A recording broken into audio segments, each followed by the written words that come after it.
And more on immigration, the Department of Homeland Security says the Trump administration has achieved the lowest number of border crossings in October history. And the agency says it's the 6th straight month of no illegal immigrants being released into the country. For analysis on this is Ammon Blair, a senior fellow at the Texas Public Policy Foundation and a retired U.S. Border Patrol agent and retired Army officer. Ammon, we appreciate your time. I don't hear the words border crisis being used anymore. What's causing these low border crossing numbers? Really, all it is enacting the rule of law at the southern border. We still do have a lot of crossings. As you notice, the numbers nationwide is about 30,000. So you think about that, that's about 1,000 a day at our ports of entry and between ports of entry. We also still have gotaways. I do want to make mention that we are still working. We still don't have operational control of the border, especially in Texas. Our border in Texas is about 95% private property. And so it's a lot more difficult for U.S. Northcom to establish national defense areas along our southern border. So if you look on DPS, our state law enforcement agency's online platform on Twitter, you'll see on a daily basis that they're still chasing after illegal aliens that have gotten past Border Patrol or the international line.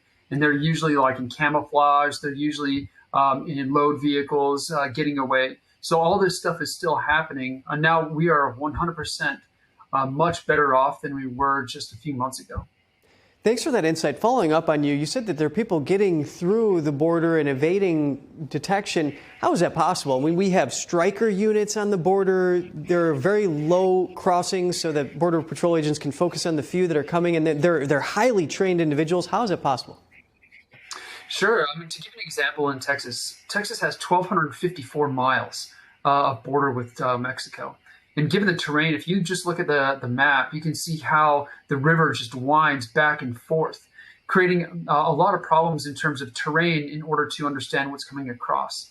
Also, before the Trump administration, the billions of dollars that we spent on outdated technology to understand who, what, where, why, how, or when things are coming across is also very, very difficult still to this day. We still have Vietnam-era ground sensors at the southern border.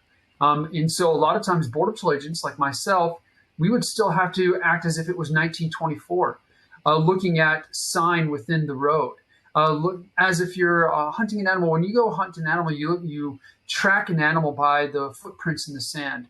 They still have to do that at our southern border to figure out who is still coming across, because we still to this day do not have the amount of technology that is needed to have 100% domain awareness, to include in the air, like drones. Very interesting insight into that. Now, back to the numbers, how do these low crossing numbers impact operations at the border in terms of worker fatigue, proper vetting, ensuring the processing is done fairly and meticulously? Yeah, great question. So now this gives us the opportunity to, like you said, it allows us to spend the time to process the individual and try to vet them, whether they do have a credible fear claim. Look, during the Biden administration, we were trying to vet the Chinese nationals coming across the border. It took almost 4 hours to question each Chinese national. And that's when the Biden administration decided to change that rule to only asking Chinese nationals 5 questions before we release them into the United States. So now that we have such low crossings and apprehension numbers, it allows the Border Patrol agents to actually vet each individual person, whether they do have a credible fear claim. But the vetting process is still going through its ups and downs. We still cannot truly vet every single illegal alien. We do not share that intelligence with other nations. And so that's still another process that we're trying to figure out as well. Understood. 6 straight months of no releases. What does that mean for public security in the interior? That means that we can now add personnel to the interior. Look, we have been invaded.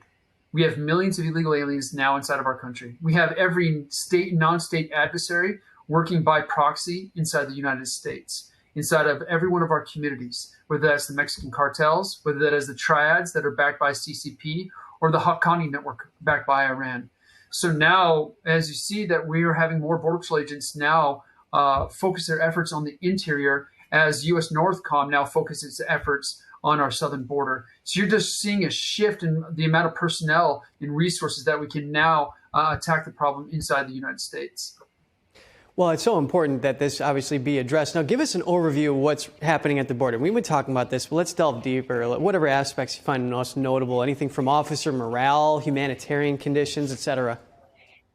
Yeah, officer morale is higher than ever before. I mean, to the point where sometimes it's even boring for Border Patrol agents because nothing is coming across. So now the hard work is that we make this permanent, regardless of what president comes in after President Trump.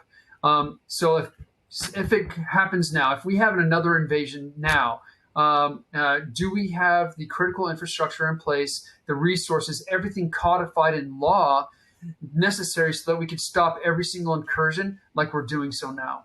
That still needs to be played out. So we have 3 years. So we still need Congress's help to codify all the executive orders that Trump's doing. Trump can't do it himself. Border Patrol can't do it himself. This is themselves. This is a whole society approach that must be taken to secure our border. We appreciate you sharing your experience with us. Ammon Blair, thank you. Thanks for having me.